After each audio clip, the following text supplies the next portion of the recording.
called stereo invites the world to actually see the sun in 3 dimensions.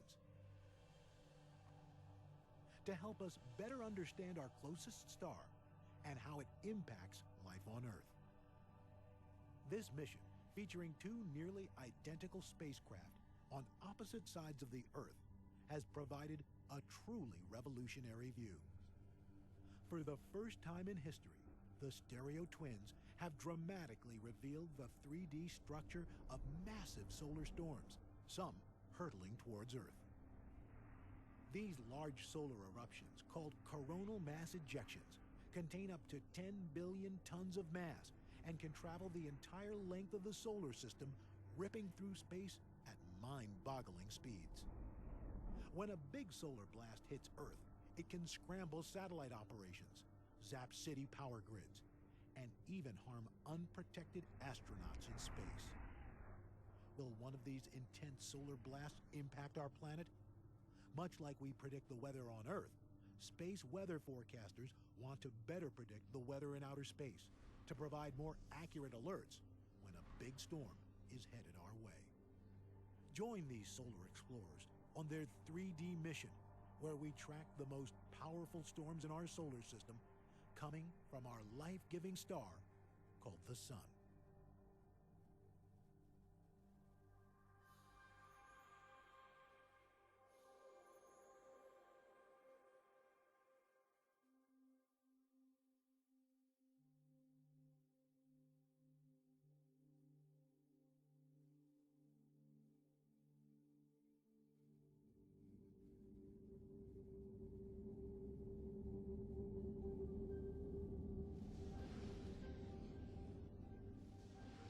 The twin stereo spacecraft are now in the Sun's orbit, and a 5 billion-year-old star is ready for its close-up.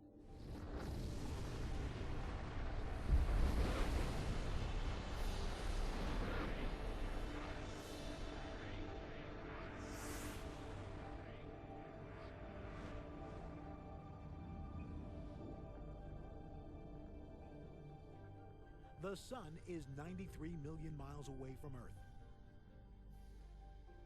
But by using stereo, lead NASA scientist Dr. Madhulika Guhathakurta will soon be closer to the Sun than anyone ever before. It goes back to the Lewis and Clark days, essentially. We're just moving from one frontier to the next. With the help of stereo, the exact arrival time of a solar storm can be predicted within 2 hours, 12 times more precise than in the past. Space weather expert Bill Murtaugh helps warn the public of the Sun's most destructive blows. In space weather forecasting, the stereo mission is going to give us an insight, much like the Doppler radar did for weather here on Earth. When we see the eruptions in the Sun, we call it a coronal mass ejection, a CME. We'll be able to have a side view of them for the first time to see how they expand. We're going to be able to watch the CME as it travels the 93 million miles from the Sun to Earth. Coronal mass ejections are the most violent explosions in the entire solar system.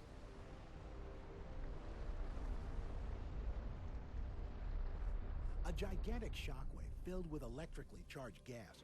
It travels through space at more than 1 million miles per hour, at least 400 times faster than a speeding bullet.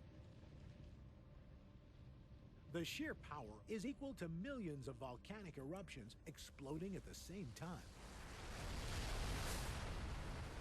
A flood of high-energy particles can break through the Earth's protective bubble called the magnetosphere, charging up our atmosphere and the very ground we walk on.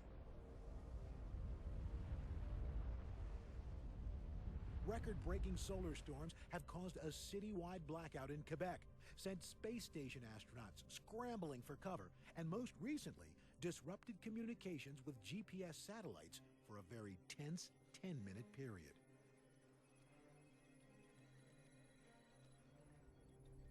We are in an era where we have introduced this concept of space weather because it matters to us now. We are studying the Sun and Earth as a coupled system, not individually. And that new science is called heliophysics. It will be revolutionary. In any case, when you see more, you suddenly have insights you never had before. Up until now, our situation has been like trying to diagnose the ocean with one buoy. Stereo is a 2-spacecraft mission, and both spacecraft will be in orbit around the sun, but not in the same place. They're going to be separating from each other, and that'll give us 2 eyes on the sun. We're going to be seeing the sun in 3D. With the Stereo spacecraft, we're going to improve space weather prediction by a factor of 2.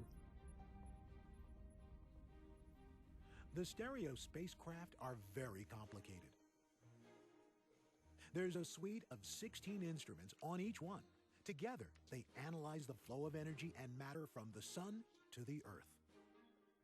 Everyone wears full clean room suits to guarantee the instruments are kept as pristine as possible so they'll operate in orbit.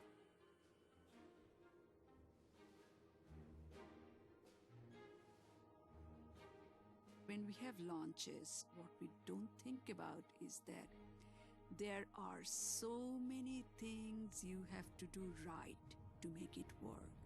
And all it takes is a small little thing to make it go wrong. Yes, you are as if praying, holding on to your breath.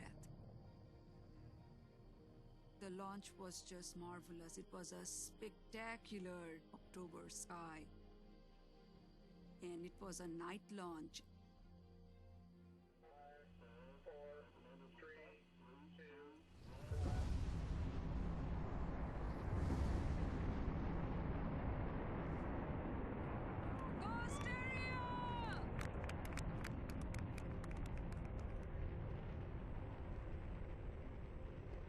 It was just beautiful. You could see the trail forever.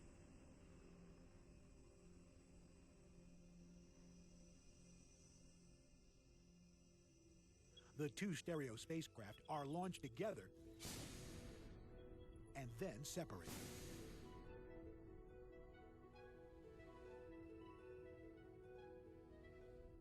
The solar panels are then released.